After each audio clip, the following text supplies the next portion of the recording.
Video viral keributan penumpang di sebuah pesawat udara tujuan Jakarta-Bali. Pesawat gagal mendarat ke Bali karena cuaca ekstrim dan harus putar balik ke Jakarta Senin 6 Desember 2021.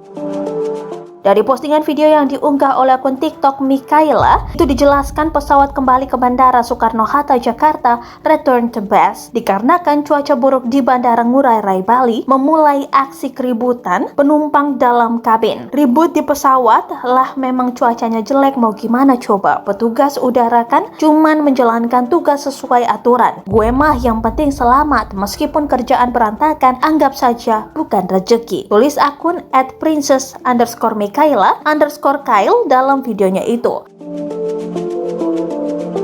Sebelumnya, dalam aplikasi Flight Radar 24 diketahui pesawat Super Airjet nomor IU 754 berputar-putar di atas perairan Pulau Bali sampai akhirnya melakukan aksi return to base atau kembali ke pusat keberangkatan.